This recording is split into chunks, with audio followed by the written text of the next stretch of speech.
Redford handshakes, never thought that they'd be green with Eminem. Just like Charlotte loving Wilbur, when we needed, you delivered. There were pancakes on the stove at 6 a.m.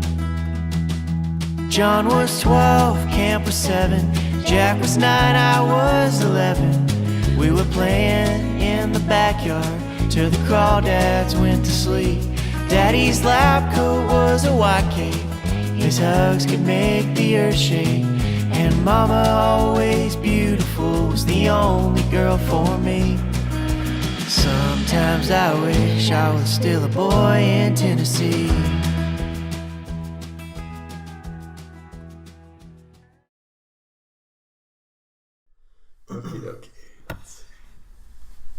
Hello, this is Off the Record, a podcast brought to you by the Valdosta Daily Times. I'm Dalton, and my co-person Desiree is out today.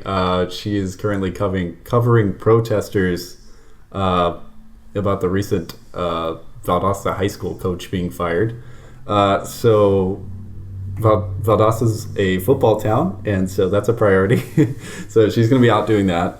But today on Off the Record, we're on the record with Riley Moore, an indie folk Americana act from Nashville, Tennessee.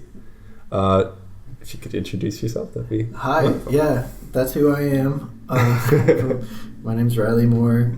Sometimes I go by Riley Moore Songboy, just to have some extra syllables.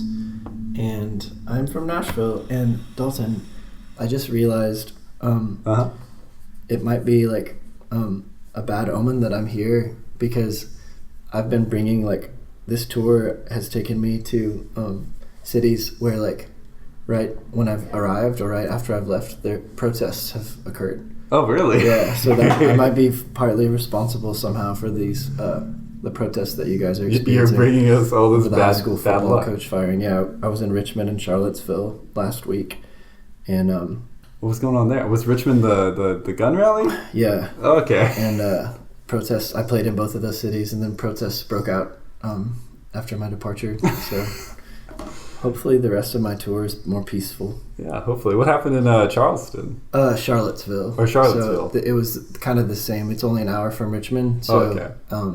And they have a history of terrible protests over the same issue. So I think it just kind of bled from Richmond to Charlottesville. I didn't actually hear about Charlottesville. That's cool. I'm sure you would it's not recognize the... Yeah, if you looked into it, I'm sure you'd remember what happened in 2017. But anyways, let's talk music. Yeah. No, yeah. It was a crazy year. And I'm sorry. I'm sorry about the high school football protests. If it's because of me. Yeah. No, I don't think it's because of you. You're probably right. Yeah, I'm sure it's just a coincidence. Hopefully, since this one was before you arrived, that means you're maybe pushing past it. Yeah. So it's a good outlook. But so I reading about you and looking around at just researching online. One of the most interesting things I found, and it's pretty prominent in your bio and stuff, is that you walked a 1,600-mile tour. Yeah. So you walked the entire tour. And was that in a different band or? So it was I guess, a collective of songwriters, and we went by the Walking Guys. But the members were Will Stevens, who played lead guitar for each of our sets, and Benjamin Butler, who is a very talented songwriter in Nashville, and then Christopher Kesenick, who goes under the moniker Arts Fishing Club. He kind of went under that as a solo artist on that tour, but has a band with that name in Nashville, and they're all great. I really like the alliteration of all those names. Yeah. Benjamin Butler. It's a great name. Yeah, Chris. What was it? Chris Kesenick. Chris Kesenick. Yeah. But yeah, they're all great. And so we, for that tour, we had never done anything together before. Ben and I had written some songs together, but we weren't a band or anything. We just kind of Ben had the idea to do a tour on foot. He just thought that it would be a really cool experience, and he had met Will from playing a show, and I guess wanted to have someone accompanying him on guitar. So he asked Will if he would do it, and Will was living in Boston at the time and thinking about moving to Nashville, and he decided he could take 4.5 months to walk down the East Coast before he moved. And then Ben posted on Facebook, like some Nashville entertainment people Facebook page, and said, I have a crazy idea for a crazy tour. If you're crazy and want to do something crazy with me, please reach out. And lots of people, upon hearing what it was, quit talking to him. And the one person that was receptive to the idea of walking down the East Coast was Chris, or Arts Fishing Club. And then I went on like a little road trip with them, actually down to Augusta, Georgia. Yeah. Which I don't know where that is in relation to here. It's northeast. Cool. And they were talking about the tour, and I was in the back seat, and I was kind of mad at Ben because he had like had the idea for a couple years, and we had been friends, and I wanted to do it because I think that's amazing. And he had this stranger riding shotgun who he had just met over Facebook that was doing this tour with him. So I just said, I'm going to come with you guys. And that's how I joined. That's awesome. No, yeah. That's shocking to me that people weren't receptive to it, because like, I don't know, that sounds like such a a good idea in terms of like getting people your attention, and then also just as like a cool. I guess the struggle would be financial wise, right? Like, how did you? No, I mean, no. How did you survive? I think that your perspective on that is pretty unique, Dalton. Like, most people think it's crazy. Like, I mean, we were walking down the side of the road for 4.5 months. So I think it's a great idea, just as like a PR thing. Like, I'm just I'm the only band. Like, there's this one guy, I forget his name, but he puts out an album every week. So like that's how he's gotten famous, is just by doing this sort of thing. Yeah. And it's like, it's a good PR. It is a very good PR story. But I mean, the fact of the matter is, there's 4.5 months of walking. It's a lot, yeah. From tiny town to tiny town, you know. So how much would you like? So how far would you walk before you would play? And I have so many questions. So how far would you walk? Yeah, so we tried to between cities. We kind of had an average of 15 to 25 miles a day. Okay. Or that was like the range that we shot for, but typically it was closer to 15 or 20. Yeah. Sometimes it was less. It just depended on how far we needed to walk, and the way that we figured that out was used the Google Map little walking guy icon that will tell you how to walk anywhere. We started in Portland, Maine, and you could put Portland, Maine down to Valdosta, Georgia, and click walk, and it'll direct you how to legally not necessarily safely, but how to legally do that, and tell you how many days and hours it would take if you were to walk continuously without stopping. But obviously you should stop to sleep and play shows if you want to play shows. So we would like with the goal of 15 to 25 miles a day, we would kind of map out, okay, we start in Portland, Maine, so what's like a suburb of Portland, Maine, about 15 miles south, and we found one and walked to it. And we did have like mapped out the towns, or for the most part, like the towns that we needed to get to each day. So you started in Portland, Maine. Exactly, yeah. But they picked you up in Augusta? Oh, that wasn't on the tour. That was something separate. Yeah. Okay. That was like how I ended up deciding to be a part of the tour. Like well before we left Nashville. Okay. So how did you get to Portland, Maine? We just like got up there different ways. Like we just started the walk from there. So I rode up with my brothers in a van, and so they dropped you off. You didn't just like leave your cars in Portland, Maine. I guess that's what I meant. No, yeah. Okay. Like Will was married, and his wife drove him up there. He still is married. I want to make that distinction. Okay. And he was at the time. And so his wife drove him, I believe, or I don't know, they might have all flown. I can't really remember, but we just got up there and met up in Portland. I had not met Will before the first show. I met him like during our performance, which was pretty wild to like commit to walking 1,600 miles with a person you don't know. Mm-hmm. But it worked out really well. So yeah, it sounds like it worked out. Yeah. So you would go about.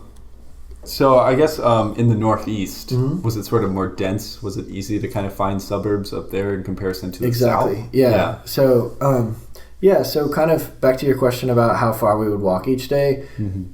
Obviously, it was a tour, so we wanted to play as many shows as we could, and so any kind of sizable city, we would book at least one show, sometimes multiple shows, and kind of rest a little bit in cities because it was easier to find places to stay with mutual friends and easier to book shows.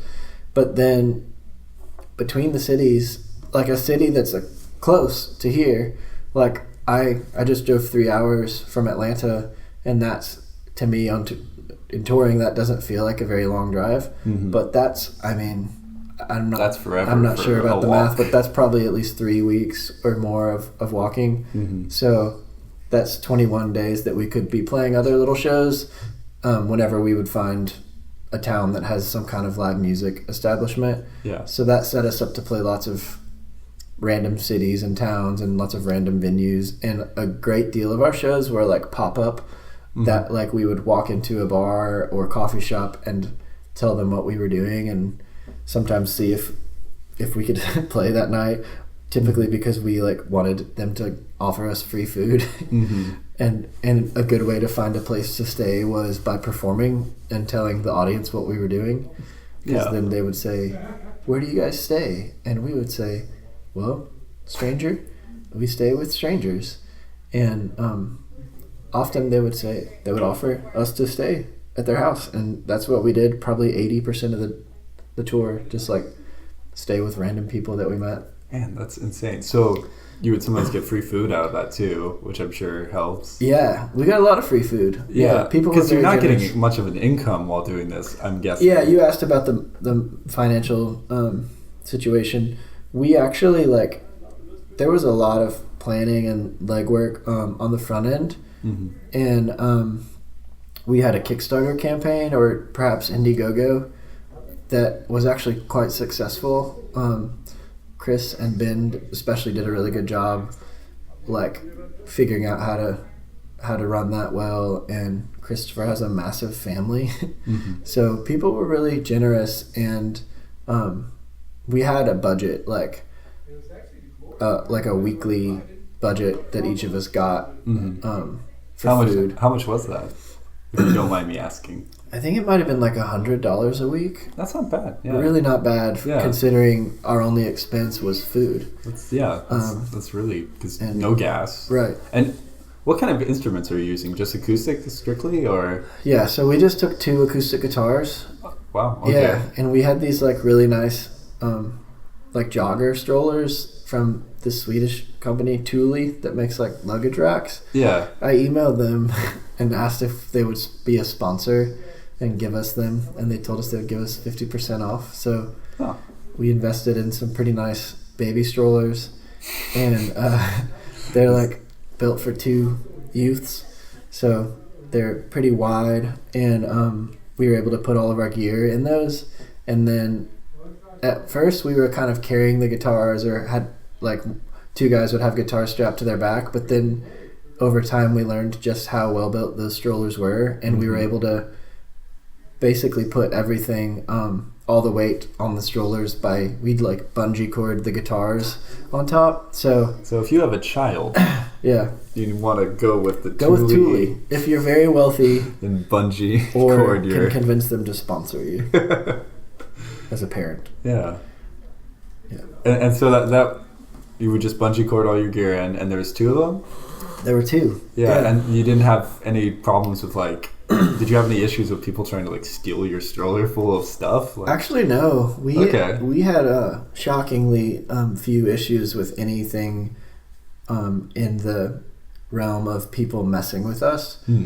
No one harmed us. No one stole anything that I can remember, and no one like harassed us.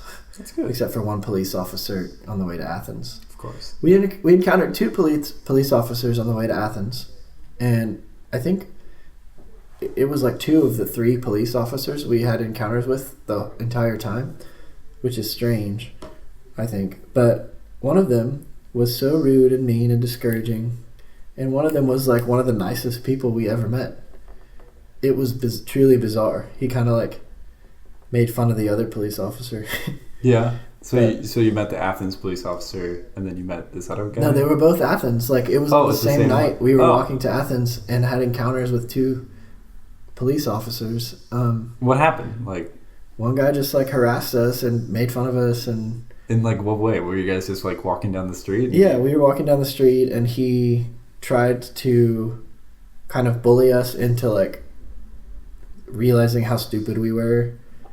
And then this other guy was like, oh, heck yeah, like, you guys are musicians? And then he was at this gas station we were at, and I think I don't know. I remember interacting with him at the gas station. Yeah. And we were like, oh, the nice cop. Cool. But it was just strange. Yeah, there's no point to this story, but it was just strange. Two of the three cops on the entire tour happened on the same night, and they were like opposite interactions. Mm-hmm. And the nice guy was like making fun of the other guy to us. Yeah, I don't know. We can stop talking about that story. Okay, well, I think it's kind of fascinating, honestly, that you know, you had two cops the same night that had completely different views of it. It's a strange and I think it's for sure. I think it's cool how majority of the trip you had mostly goodwill, like just that's pretty issues. Significant. Yeah, we had like most of our significant issues were like self-inflicted. Like, Ben and I weren't the best at carrying like our like GoPro. I think Ben maybe would agree that a little bit more than me. He might have had one more drop than I did, but one time we both were like collectively responsible for dropping it into a creek, and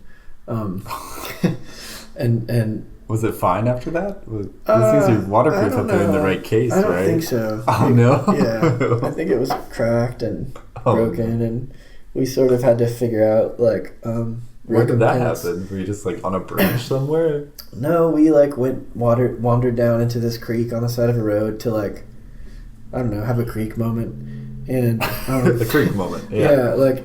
Naturally. I think Ben or I wanted to film something lower down in the creek, and one of us was passing it to the other and threw it, and the other one dropped it or something like that, and then Chris was sort of like in charge of all the gear, so we kind of were like two like mischievous sons afraid to like tell their dad that they broke the GoPro, and I mean that's like really how it felt. Because we like, didn't know how he was, what he would say, but yeah, we had. I'm sorry. But it was like our second GoPro, I think. Like, I think Ben had broken one. So you guys bought GoPros? Sorry, Ben. I'm not trying to like throw you under the bus, but like Ben just has this glitch of like being like reckless with stuff. Like, he broke some dude's hoverboard too. Like, right when those came out, this like UGA football player, which it felt like they were all issued hoverboards. All the football team, which is kind of funny. What?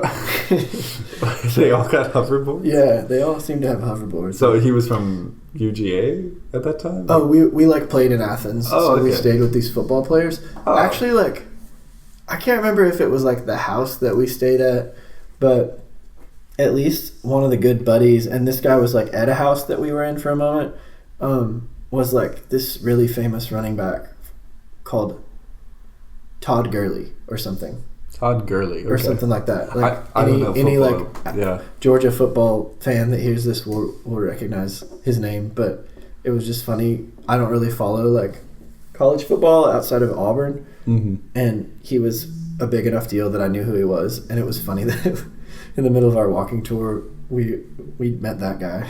So yeah. anyways. And you stayed at his house or something? Oh yeah, I mean there was over 4.5 months. That's like 150-ish nights. Mm-hmm. So we stayed with so many random types. How many of months people. was it? 4.5. 4.5. Oh, Yeah. Wow. That So- seems faster than I would have expected. Yeah. Yeah. I mean, That's a long tour for sure. Yeah. So. But if you're doing an average 15, 25 miles, that's Right. Well, I think that's a lot. Yeah. Yeah, it was. But I mean, honestly, we took days off in most cities. Like each town, we would kind of just pass through. But like New York, we had a total of 9 days from when we walked into New York to when we walked out. So spent a lot of time in New York City. yeah, that was a lot of fun. A really good break. Yeah. So did you play shows that entire time, or was it We just? played a good number of shows in New York. One night we played like 3, which was really bizarre. Yeah. I don't know. I think we were just taking At what like we could different get. venues. Yeah, like I think. Yeah, I think that one was in Bushwick, which now Bushwick is kind of a cool, like, thriving part of Brooklyn. But at the time, it was just kind of random and sketchy. But we played at like Bushwick Public House or something, and we weren't like known at all. Like most of our shows were pretty empty. But sometimes people would hear about these guys walked here, so it would be enough to get them interested. But we and I was like, I would say that probably all 4 of us feel like have gotten a lot better at music since then. But I was like really bad at playing music. So at that time. Yeah, it was a pretty funny tour. I only had like 4 songs or 3 or 4 songs that I felt decent about playing. Yeah. So if I ever had to play more than 4 songs, I would start like shaking. Oh no. And feel really awkward. Yeah. Yeah. Well, it seems like you one of the reasons I wanted to sign up for that tour was to help myself have an opportunity and to kind of be forced to get better at performing and at playing music and at playing shows, because I wanted to be a musician and a singer-songwriter, but I just hadn't played much. I hadn't played many shows, and I was like, that's a huge commitment, 4.5 months, and there was such an appeal to the experience outside of music that I knew it would be like bizarre enough that it would kind of like make it okay that some of the shows were cringy for me. Yeah. And some of them were. So, but I made it through and gotten a little bit better at performing. So, I that's a brave way to, I guess. yeah, you just gotta break through jump. nerves. That's what you have to do for most things. Like just kind of jump in the deep end and. I would recommend that as well. If you want to learn something, just jump into it and just start. Yeah. So learn by doing. Yeah, it's a great way to learn. So how long ago was this tour? I keep saying 3 years because it like permanently feels like it was 3 years ago, but it was 5. Okay, So it was in 2015. I should get used to saying 5 instead. Yeah, it occurred in 2015, and we started in July, I think, possibly June, in Portland, because we wanted to be in the north during the summer. That's smart. and we got home in November. We were pretty, and I especially remember really wanting us to be home by Thanksgiving, just because that seemed nice, and we were. So that was kind of how we decided when to cut it off. So when you, what was your last destination? Nashville.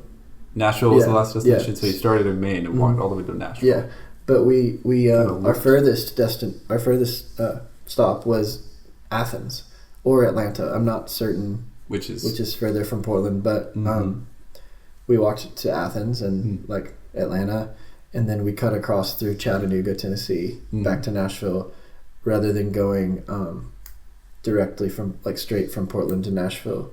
I guess because there's like better touring stops along the East Coast. And I think that we wanted to touch like from like the top state down to a state that's on the Gulf or whatever, on the bottom of the thing, the landmass. Yeah. So yeah, it's close enough to the Gulf. Yeah. I still, most of the eastern seaboard is like you covered. Right. That's pretty crazy. So were you kind of focusing more towards like coastal cities, or were you sort of... No, just like... No, we weren't really focusing on coastal cities.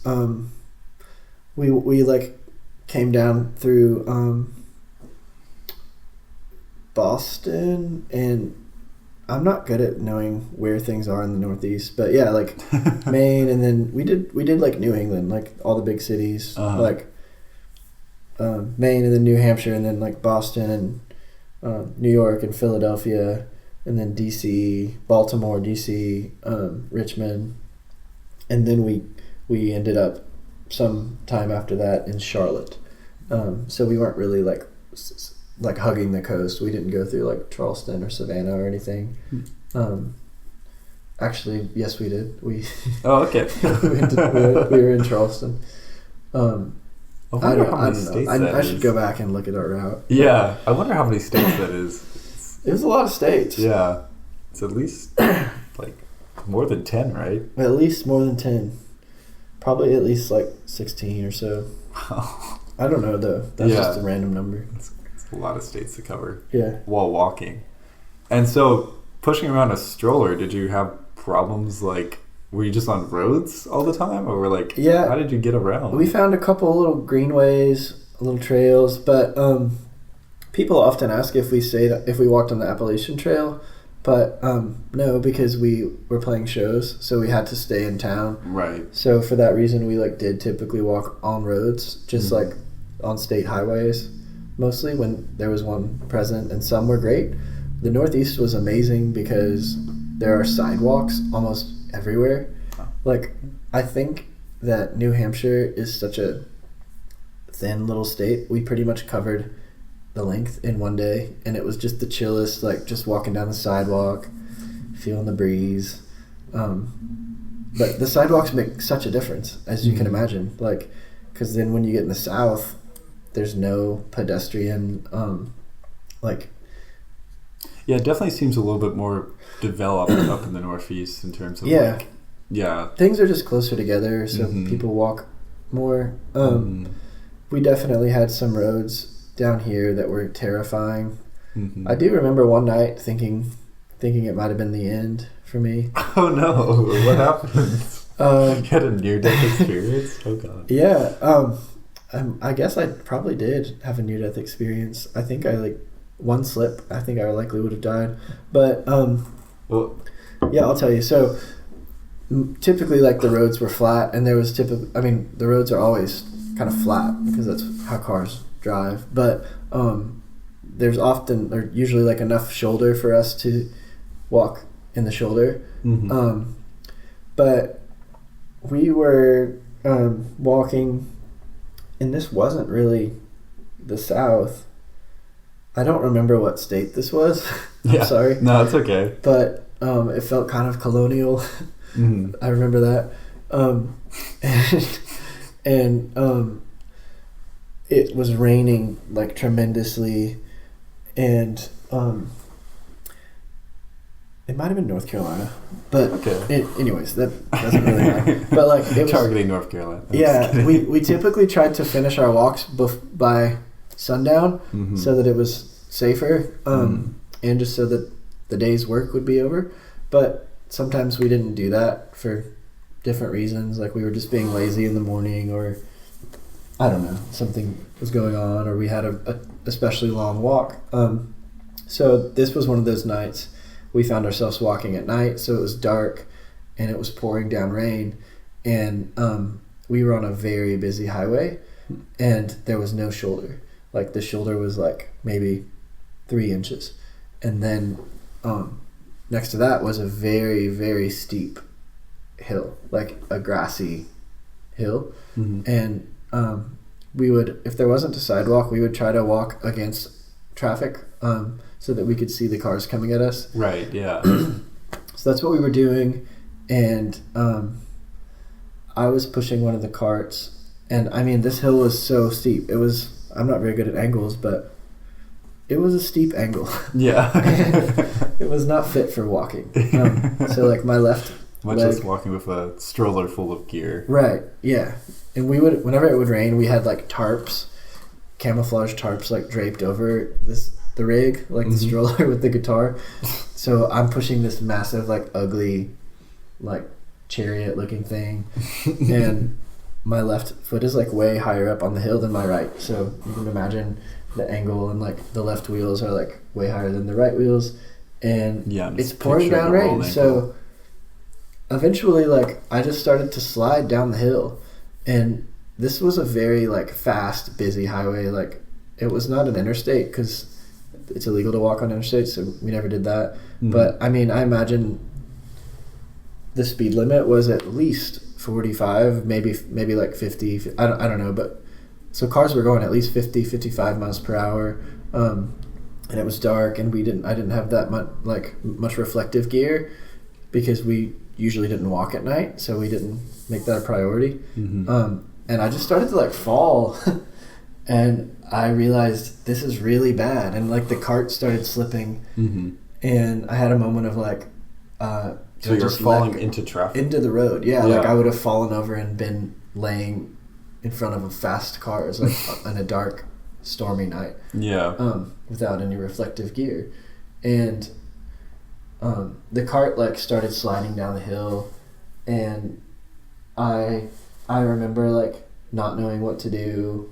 Like I thought that I could let the cart go and maybe save myself, but I yelled, "Guys!" like because they were ahead of me. Help! Like help! I don't know. I just yelled at them, but somehow I like ran down the hill and kind of like braced myself against the cart and just sort of stood there. And Will came back and I think helped me, and we kind of like two-manned the cart the rest of that way, and we made it and had a great night that night with this really nice dude that we found on Couchsurfer. Couchsurfer? Yeah. Is that like a website? It's an app. Okay. It's basically Airbnb for free. Huh. So people that are willing to host travelers for free. And it's a good way to, if you want to meet people as a host, or if you're traveling and want to either meet people and have like a city guide, because lots of the people are into that, just meeting lots of different people.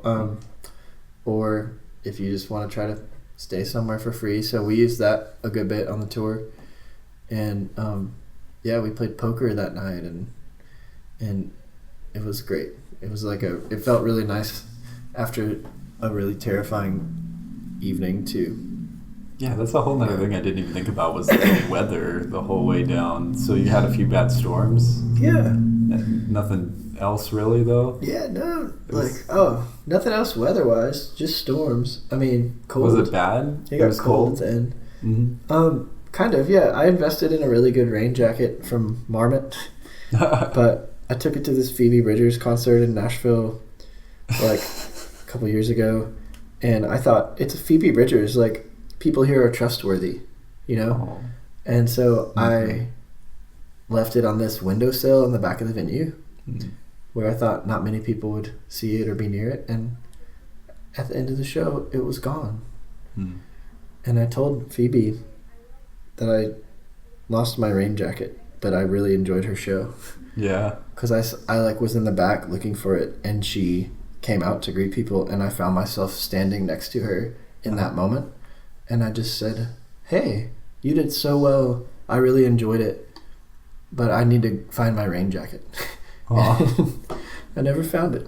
So anyways, yeah, so like, yes, so there were storms, and I bought, like, that was the most expensive article of clothing I'd ever purchased. I went into some like random outdoor store and bought this nice rain jacket, and it was a dream. I highly recommend investing in good rain gear if anyone's doing any kind of outdoor adventure where rain might be falling on you.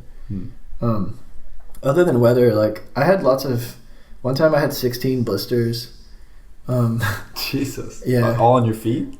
Oh yeah, It's yeah. like- Like I think it maybe on one foot. Like Yeah. All on one foot. yeah. Oh God. And I like said that in an interview. I don't think they'll care now, but it was 5 years ago. Mhm. And we had this sock sponsorship, Yeah. and they got mad at me for.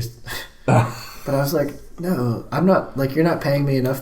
Well, they weren't paying us any money. They just gave us socks, which I'm very grateful for. Mm-hmm. But like, you can't like squelch me with these socks to not share this massive part of my experience. Like, every day I'm going out and experiencing 16 blisters. Mm-hmm. So And it's also like, that's a long, long walk. I don't know if yeah, there's it many was a sock huge part of my brands. day to day. Yeah. And someone interviewed me and asked how I was doing and if there were any issues, and I said, yeah, I have 16 blisters because I'm an honest person. Mm-hmm. And I got a reprimand from the sponsor.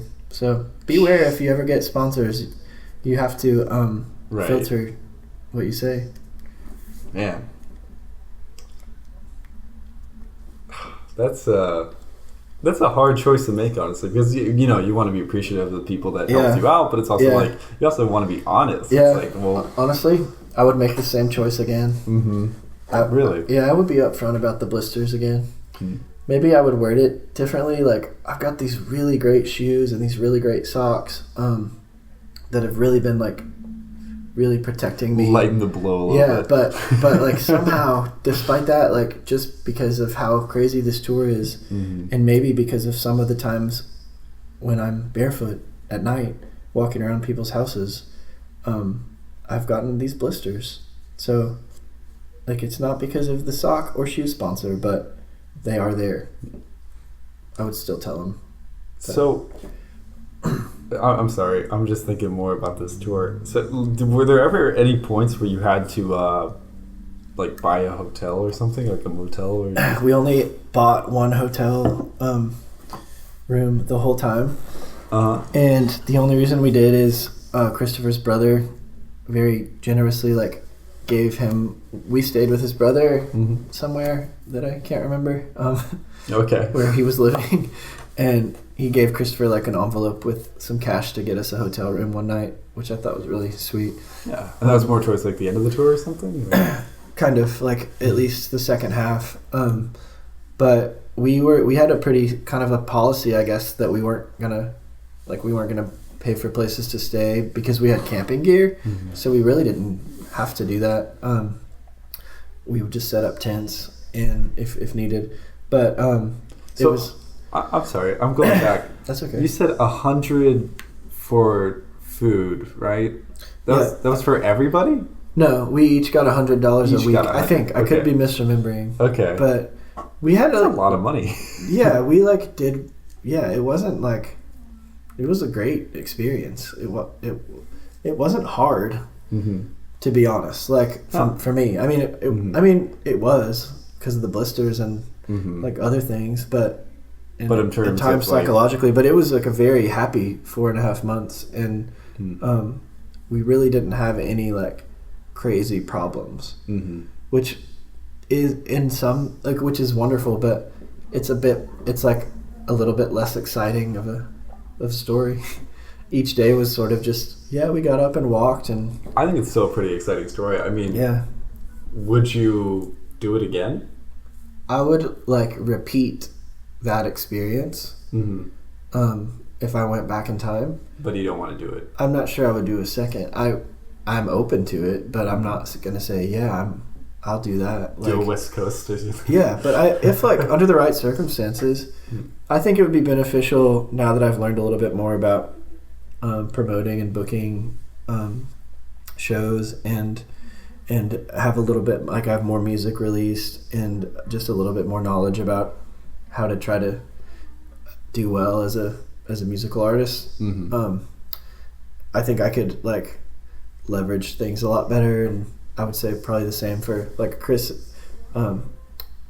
Chris has been touring a lot too with his band Arts Fishing Club, and I imagine he'd feel similarly. And I'm sure all of us would.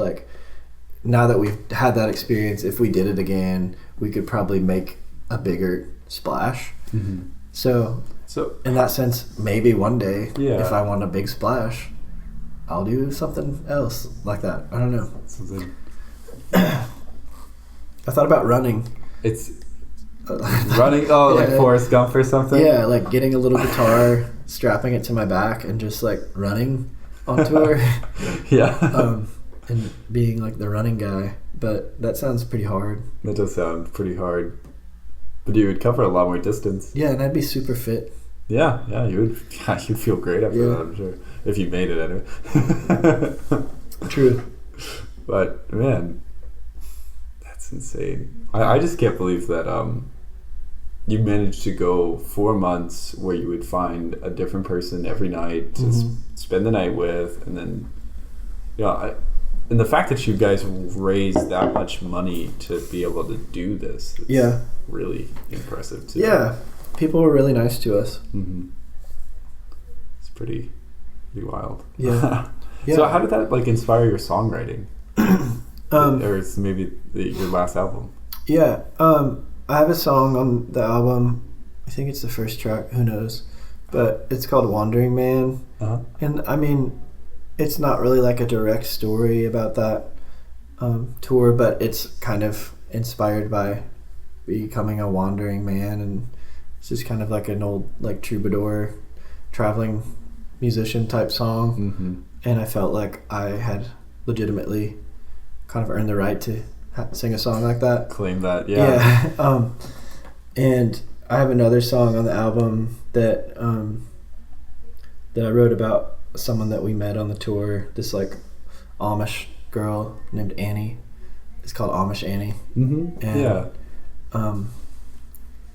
it's about like me. Another alliteration. Yeah. Yes. We love alliteration. We love it. I like it too. I'm trying to think if I have any other alliterated song titles that you would like, but yeah, like we met this girl in a produce stand on this farm, and I'm not sure what her life is like, but I just sort of used her as inspiration to kind of like I felt like kind of badly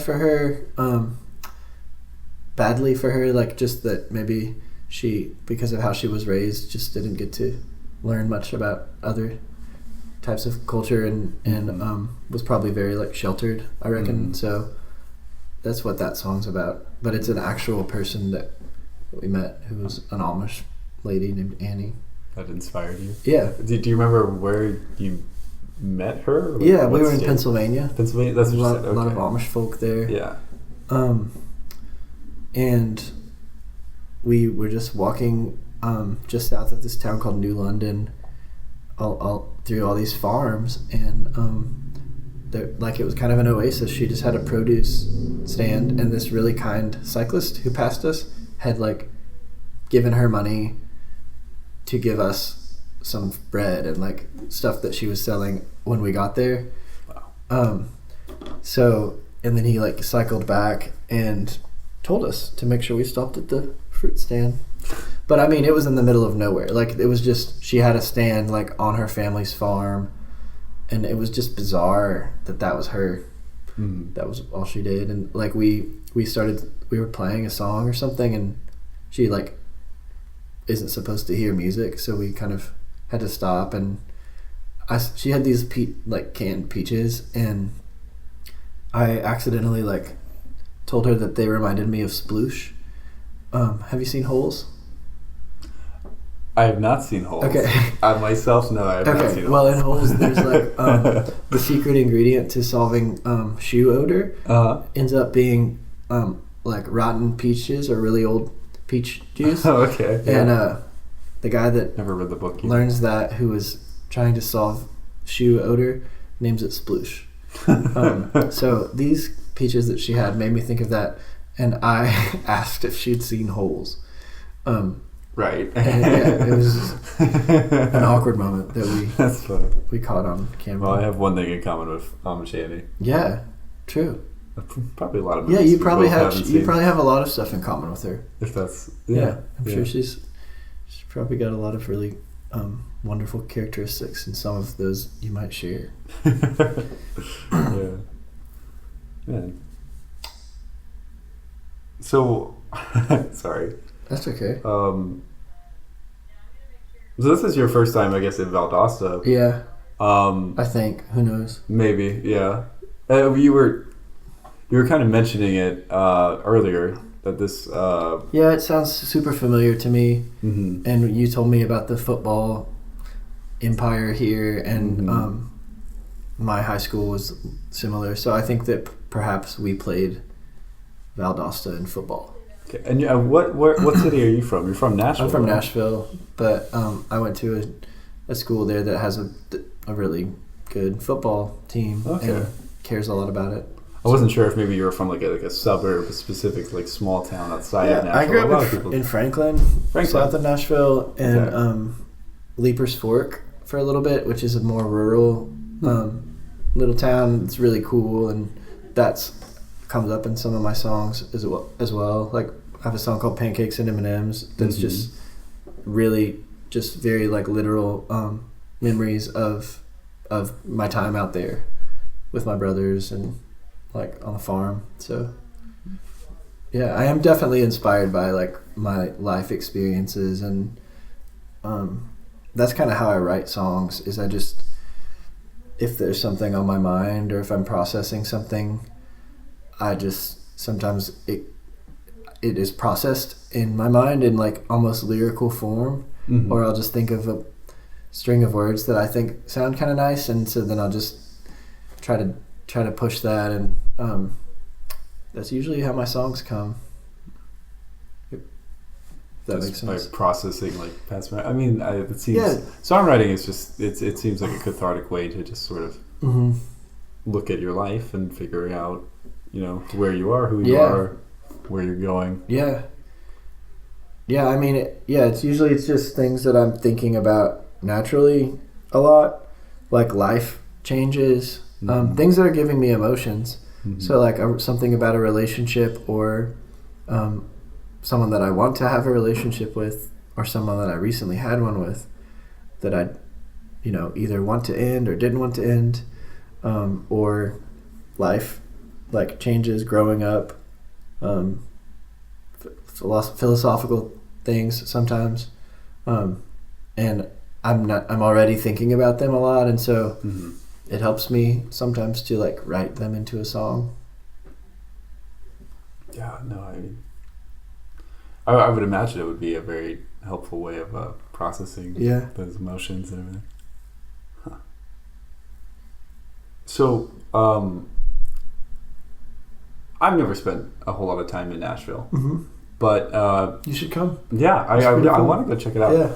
I think it would be a great city, but I didn't realize that there was lakes in Nashville. Oh, yeah. You live in Yeah. a sailboat. I used to. I don't anymore. Oh, okay.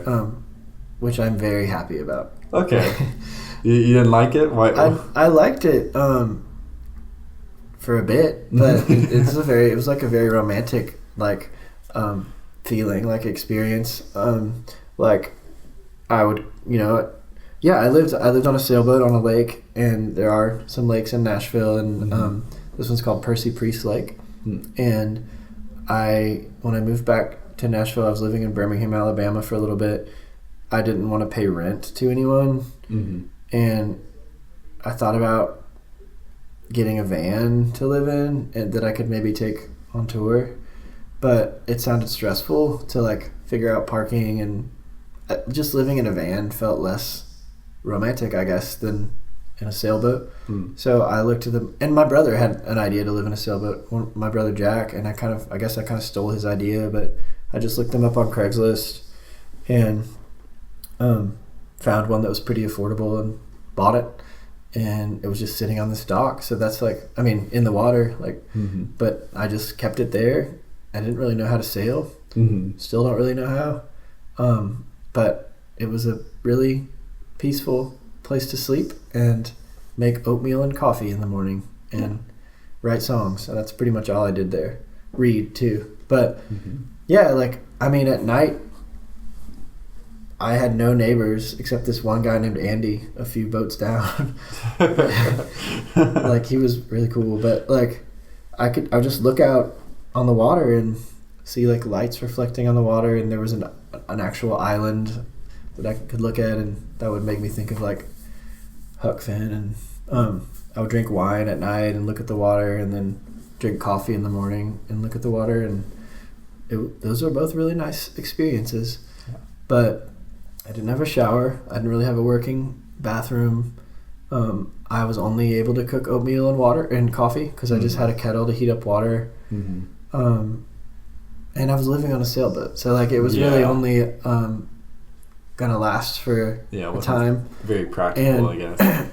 The strange thing is that the time that it worked out for me was the winter, because I found that it was easier to or more enjoyable to warm myself and warm the boat with a heater than to try to cool it in the summer. Mm-hmm. It was just so hot, and then the bugs would come out in the summer, and I don't like bugs that much.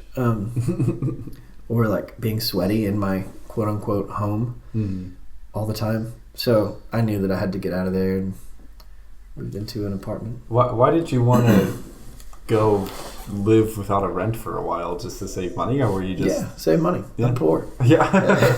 I wasn't sure if maybe there's. I'm not poor, but I don't make much money playing music. So yeah. It's a hard industry, man. Yeah, it is.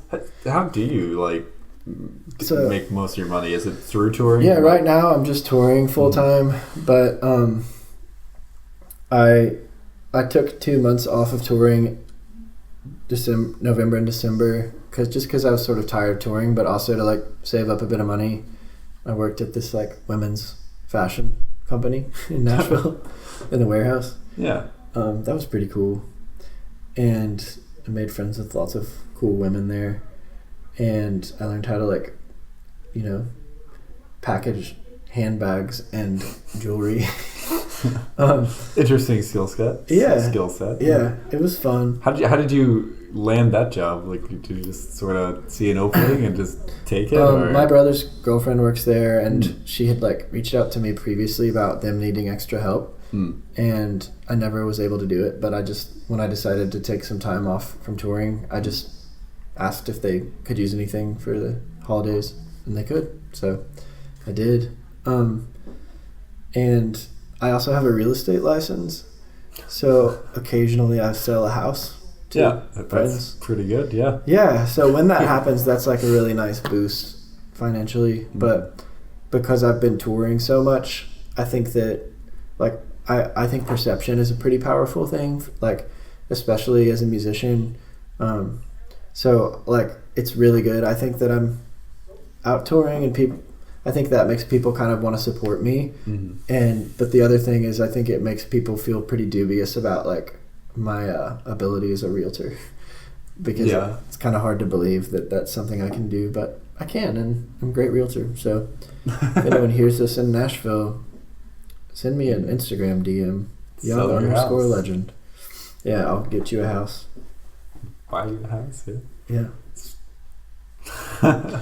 That's such an interesting side job. Yeah, to have. It's pretty smart. I think lots of musicians should do that, because no one gives you a schedule. You just do it whenever you want, whenever you have a client. Yeah, one of the guys from Gillian Carter, he said he was a line cook. That's another one of those jobs that just seems like a good skill, because it's wherever you go, there's going to be probably a place that needs a line cook. Food needs cooking. Yeah. But yeah, right now I'm just touring full time, and kind of making it work. And that's I still, similar to that walking tour, I still just stay with people.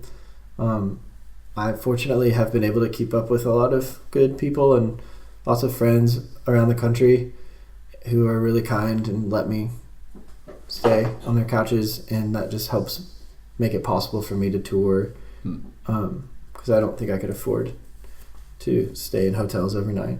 Yeah, that would definitely add up really quickly. That's how I think most DIY acts that are coming through, that's how they usually do it too, is they try to spend the night somewhere, usually with a promoter or something like that. I'm staying at the house of the guy that does the venue. Right, if it's a house, I mean, that works too. Yeah. So it saves a lot of money that way, I'm sure. Yeah, and it's a really good way when you're starting out and don't have anyone in these cities that you're going to that really cares about you or knows of you. that's a really good way to establish a connection.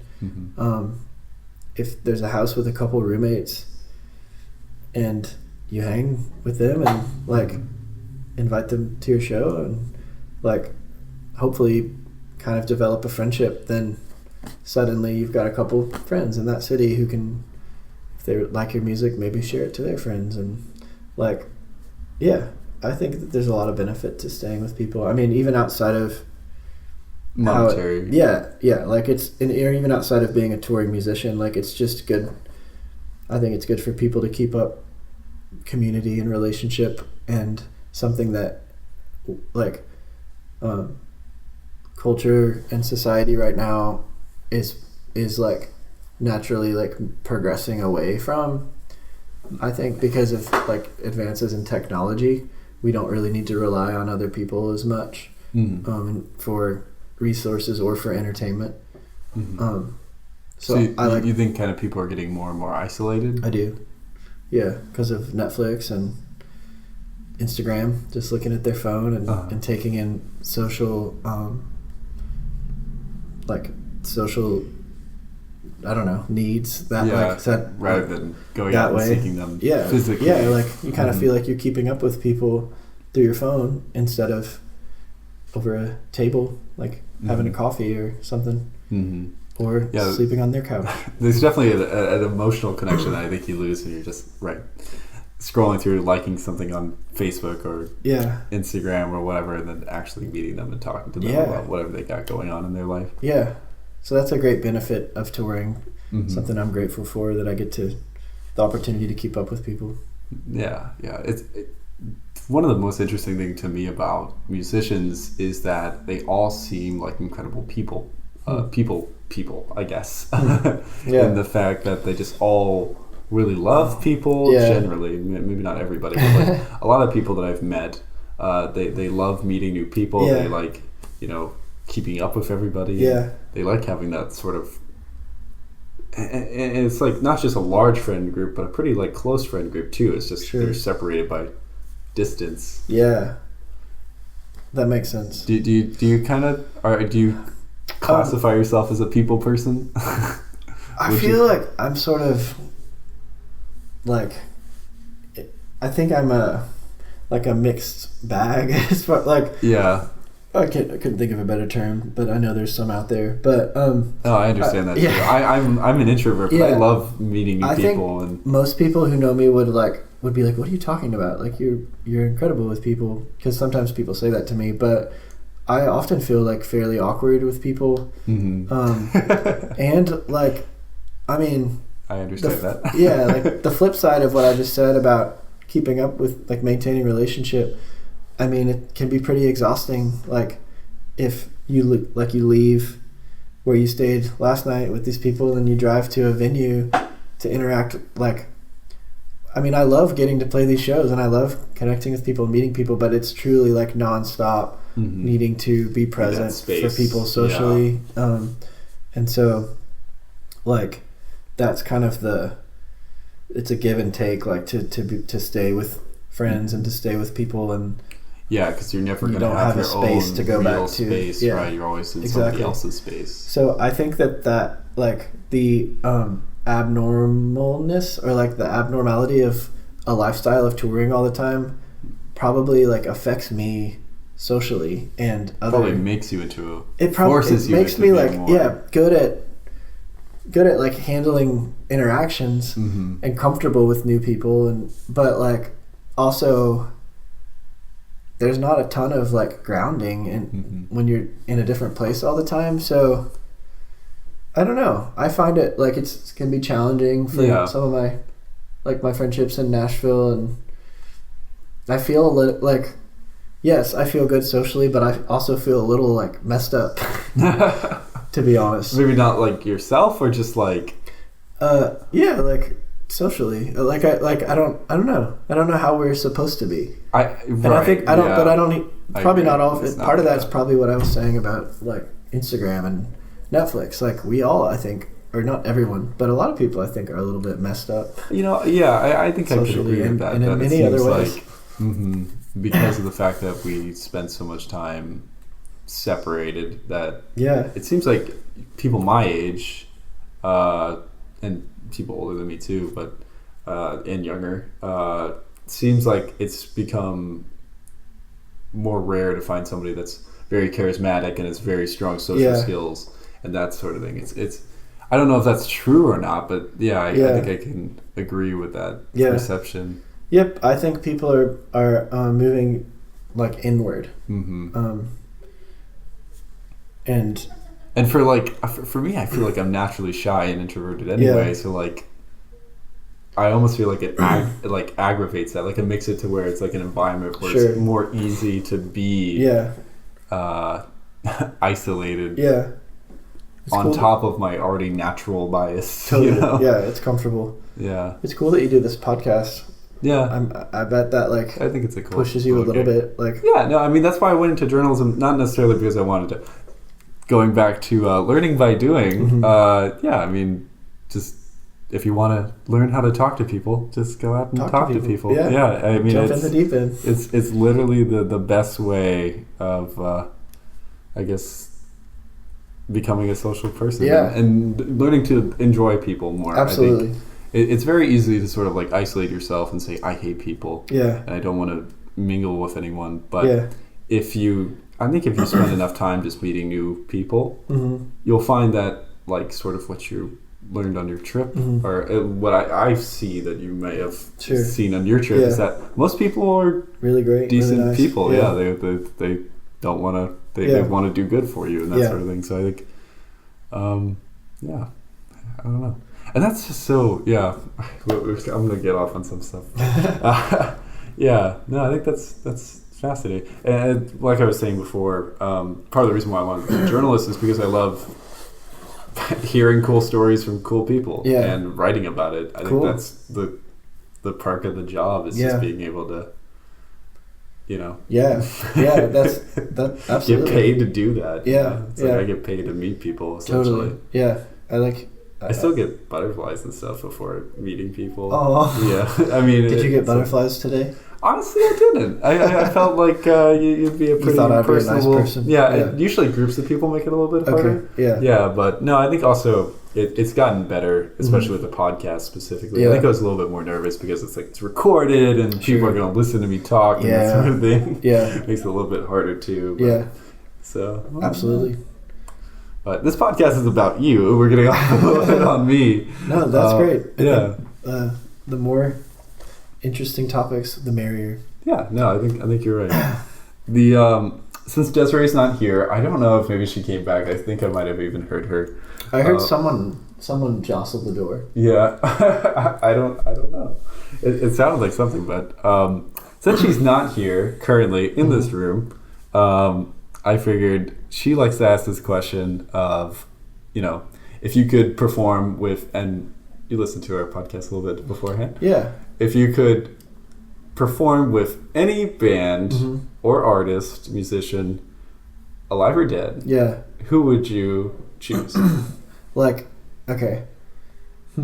perform with? It could be on any instrument. It could be... Okay. You could just be on the same bill as them. I think that Dolly Parton would be pretty cool. Dolly Parton? Okay. Yeah. Like doing a duet with her. I think she used to come here back in the day. Wild Adventures is an amusement park here, and they do a lot of shows. Yeah. So she's like my just experience one, but my practical, my brain, I think pretty practically too. I really want to perform with Penny and Sparrow. Because I think that it would be a really good bill. Yeah. And from what I've seen of them, I just think that they seem pretty interesting and weird, and I offer a bit of the same with my set, and I think that would be good for my career. So that's my practical answer for right now. Okay. Yeah. And Dolly Parton's my fun answer to this question. That's interesting. Yeah. So what do you like about Dolly in particular? That would make you choose her over anybody else? She is just, I can't think of anyone else like her. She's, I mean, I look at like these. I think she's very beautiful. Like there's like I remember seeing like this picture of like a younger Dolly Parton, and I was like, dang, Dolly, she's cool. Like she like it's just cool. Yeah. So you perform with her because she's pretty? No. I think she's one of the most talented songwriters that I've ever like been introduced to. Mm-hmm. I think that the only other person that reminds me of her is that I know there's tons of musicians I haven't explored, but like she and Bob Dylan are people that I feel similarly about. Like they were just on another level as song producers, mm-hmm. like both volume and quality of lyrics and storytelling, and even things like looking at both their solo careers and then who else like covered their songs. It's just amazing. And so like I think that like her persona and I guess her brand, like that existing, but also that I'm saying the only other person that I think has like rivaled her as a songwriter is Bob Dylan. That's just and pretty wild. Bob Dylan, right? Yeah. That is wild. And she seems nice. She does seem like I think she'd be encouraging. Nice. If I messed up a chord, she would probably forgive me. Yeah. You know? Yeah. So that's okay. Yeah. Something. I don't know. I don't know what Dolly Parton. Yeah. I can't do a Dolly Parton impression. Yeah. I'm sorry. But yeah, no, I think that's a great answer. Yeah. So Dolly Parton, and who was the other person? I said this band called Penny and Sparrow. Oh, okay. But like it's really just like maybe this is a strange thing to share, but that's really just a professional interest on my part. Like a career move. Like I just think it would be good. Mm-hmm. And I mean Dolly Parton would be a career. That's very performing true. With anybody big if like I had to choose between those two, I'm picking Dolly. Yeah, okay. But like my like practical answer that I'm like, let's see if we can make this happen is them. Yeah.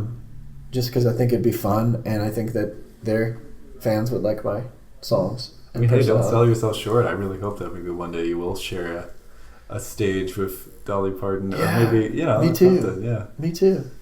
At the very least, a music festival or something. You know? Yeah, you never know. Backstage and meet her. If I do, I will call you and we can do a follow up and I'll tell you how it was. Yeah, no, that'd be sure. I'll try to, if you know what, if I have the opportunity. If it's years from now and I'm still here, even if I'm not still here, wherever. Dude, my employers, I'm not leaving. Yeah, if I'll mess up a chord, I'll deliberately mess up a chord and let you know if she's kind about it. Okay, yeah, that'd be cool. Yeah, or just hit me up as a person. Doesn't have to be a journalist thing. Fair enough. Yeah, cool. So, I think this has been a good conversation, and cool. We've talked for a good while here. Yeah, so, sweet. Yeah, so I think we can call it a wrap. Cool. Yeah, so, I have music on Spotify and stuff, and I'm recording new stuff too that I'm excited about. What you got coming up? And I'm touring all over the country, so people should listen to it. But it's stuff that is, I don't know how to answer that. It's just like an EP, and it's songs that I've written. Okay, cool. Yeah, it's coming up pretty soon. Sorry, I didn't mean for that answer. No, it's okay. No, I'm not. I wasn't trying to be like vague or pretentious about. Like it's just, I like am. It's something that I like separate myself from when I'm on tour, because it's like the recording process is a little bit stressful for me, but it's more like indie folk, whereas I would say my last album was more like Americana. And I'm really excited about them, and I've been recording them with a buddy in Nashville, and I think they're cool and almost done. So yeah, cool. Yeah, we're looking out for that. Yeah. All right. Yeah. Thanks so much for having me here. No, thank you for your time and coming on. Yeah, you should come up to Nashville and hang. Yeah, no, I would love to go visit Nashville and check it out. Good, strong music scene there. So, yeah, that's true. Obviously. Yeah. Strong high school football scene here. Yeah. So take your pick. Right. If you love football? Yeah, this is your place. It really is.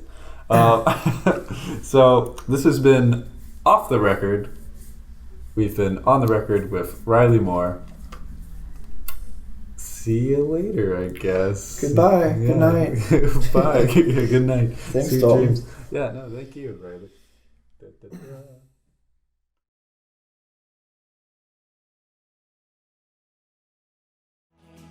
His hugs could make the earth shake.